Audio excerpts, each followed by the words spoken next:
Welcome back to the channel, folks. We have a submission from PCGS just back. This will be the World Economy submission, which is, I think, 13 Mexico, 8 reales, and maybe a couple of 1 peso coins from the late 1700s through the mid to late 1800s. I think they were all chop marked, or at least the vast majority are chop marked.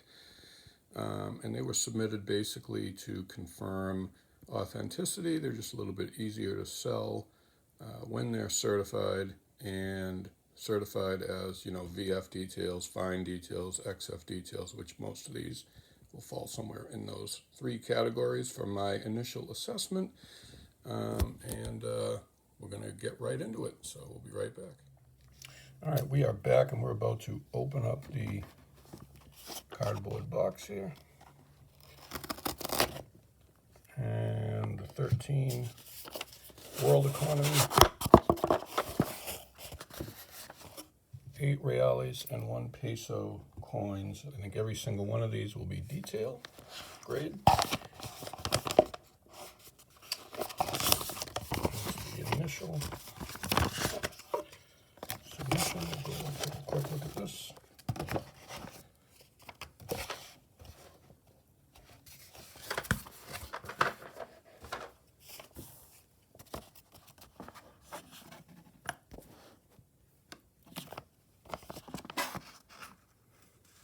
All right, so top 5, 1790 through 1797, Mo Mexico, 8 reales, and then the last 2, there were 12 coins. I thought there were 13. It does say, there were 2 1808, so 13 coins in total, and 11 are 8 reals, and 2 are 1 pesos. There's a 1741, a little bit out of sequence in terms of chronological dating, but pretty much almost all say chop marked. Didn't mark them on these ones, so I'm not sure if those are chop marked or not. So here we go.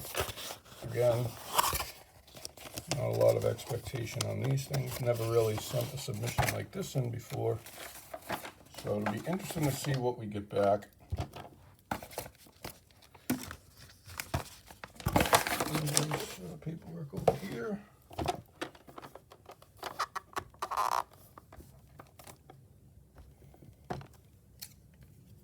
Hope everybody's having a great day out there. Christmas is coming. Less than 2 weeks away. Today is the 11th, 12th. Today's the 12th. Thursday the 12th. Thursday the 12th. So 13 days for Christmas. And our invoice, we'll look at that. Try not to see the grades. And let's see where I put my trusty. Oh, it's over here. 1 second.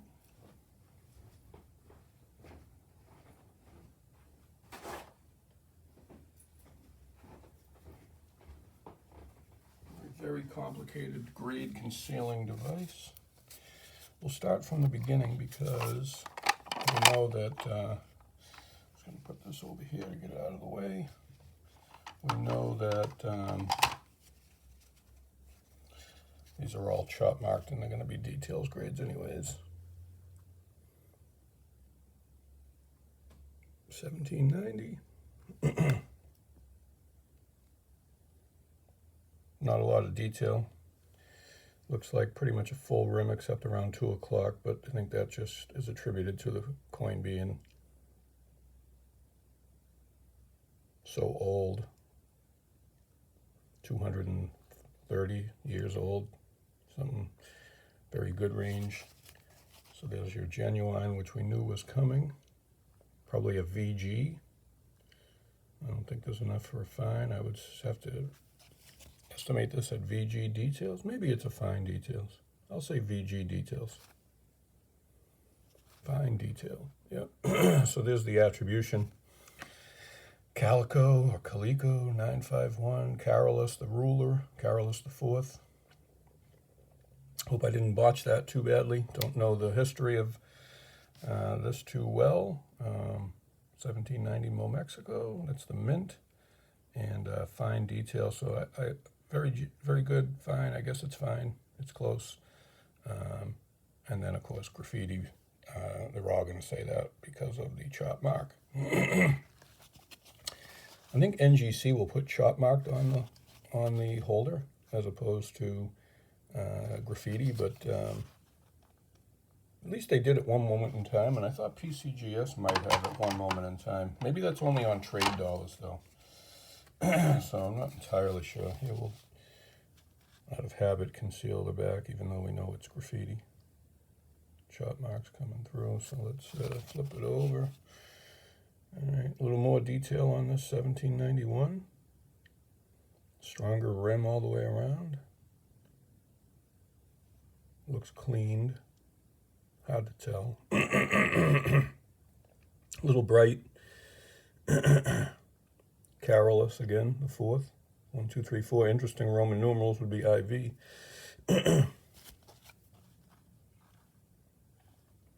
Probably very fine detail if the last one was fine. Yep. And we get the chop mark on this one, so isn't that interesting?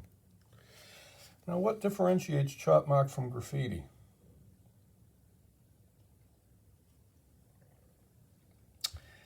Interesting. I do know that there is some discussion and debate about authentic chop marks versus aftermarket or modern chop marks in the attempt to mislead. So my only speculation would be if you get the graffiti, they're not saying that it's a genuine chop mark from back in the day when these were circulating as currency and being confirmed by the merchants as being through and through solid silver, which was the purpose of the chop mark. And then once it got chop marked and it got to the next merchant, it would say, oh, this has already been authenticated, no need to chop mark it again. So usually you'd only see the one chop mark, and I guess that might be part of how they authenticate whether it's legitimate versus a attempt to mislead. And here's one with similar detail to the last one. Not quite XF by any stretch, so I would have to say off the rip it's probably going to be very fine detail again. Although there is some trace luster, it's just, I don't think is enough. This would probably qualify as like the choice very fine. You know, if this was a numerical grade, it would probably be a 30, in my opinion. Whether it's chop mark or graffiti, I guess, all right, we get the same. So that's good. I think the chop mark designation as opposed to graffiti will be more valuable to the collectors. There are a lot of collectors out there that specifically collect chop marked coins. Chop mark, not just, I mean, trade dollars was where it started, but it's kind of transitioned to the world coins, 8 reals, because there's a lot less or a lot fewer. This one seems to have some environmental damage to it. I wouldn't be surprised if they docked it for environmental damage with all that spotting up there.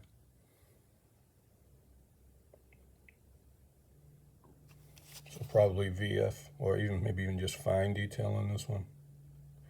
Definitely environmental damage and graffiti or chop mark. All right, fine detail, yeah.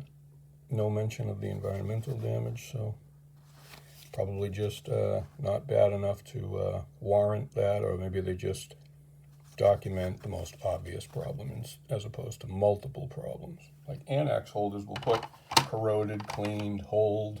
They'll list all the problems on the cert, which I think is great. I think, you know, for the money that you pay for the certification and for the grading, there's no reason why they can't do that. I think it tells the buyer a little more about the coin. Here's another one, similar, fine grade, Carolus, the fourth. We're all in that same era. Probably another fine detail. So we've got chop mark on all except the first, where we got the graffiti. And we get it again here. So I wonder why we get graffiti on one and chop mark on all the others. kind of look into that a little bit. Another one with probably very good detail, maybe not even. You don't have a full date, you have some lettering bleeding into the rim. So this one, the reverse is a lot stronger. There's your Mo from Mo, Mexico, 8R for 8 reales. Spain. Let's turn it the right way up. Nice original looking coin, nice medium gray there. I like the color of that one better than the others. A couple light scratches, that more circulation than, you know, they're not staple scratches. Or I would say this is borderline good to very good details. They probably give it a very good because the striking issue on, maybe not. Yeah, okay. And all these attributions down here I'm not too familiar with, so I will have to look up what all that, you know, it's obviously some sort of categorizing, categorical method behind it. Excuse me. 1808, I think this is I think the last one too, I failed to point that out. We're still with Carolus IV, another one that's probably in that very good range. You notice that on these ones we're going metal alignment, meaning that both sides are up. You turn the coin side to side, not up and over and under. So the obverse and the reverse are facing the same direction, where they weren't on the first few in the 1700s. This one might be shy of very good detail. This one might, because the reverse isn't as strong as the last one. This one's close, good to very good. I would give it a good if I was grading it. And what do I know? It's a fine detail. It seems worse than the last one. I mean, they must attribute that to the striking. It seems like there's less detail. But maybe not. Just a quick look. This one's heavily chop marked. Maybe this will get the graffiti. There's a lot of scratching. 1808, so this is the same as the last. Yeah, this one can't possibly get.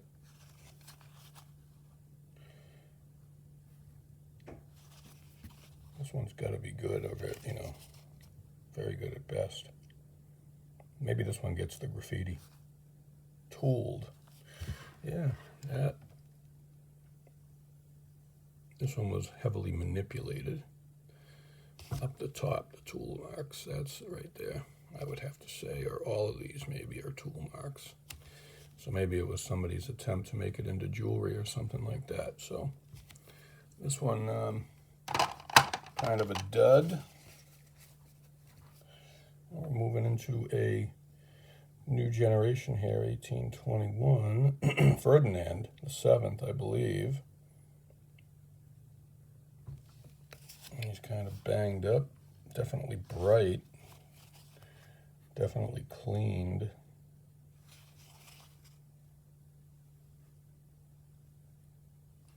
Go back to the over-under variety here, up and down. There's some sort of attempt to hole or hole. So this is probably tooled also. No, I guess not. That must be a chop mark on the back. Oh, yeah. So they're saying that's an authentic chop mark right there. If anybody speaks the language and you know what those caricatures mean, leave them in the comments. VF detail on this one. Interesting. I would have said that that one was cleaned or possibly tooled, but again, this is not my area of expertise. And this one here does not, unless the chop mark is here.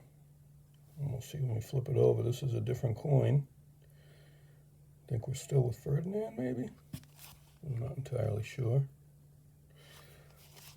And we have the metal alignment on this one, so I'm not sure where that puncture, or actually,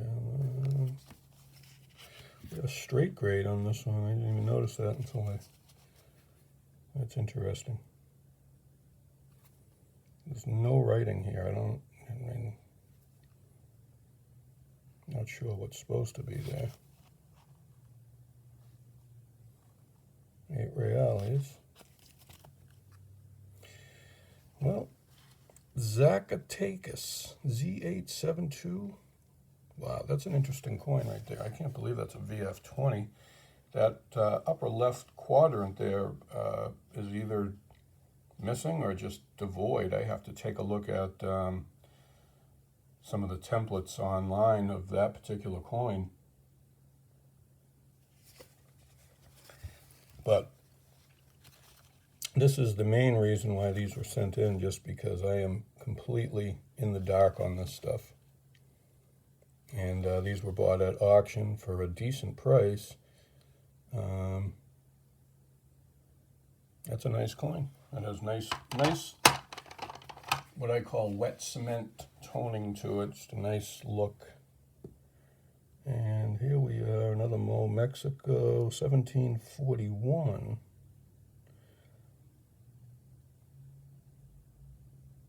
I'm going to cover the back because I don't know if this is gradable or not yet.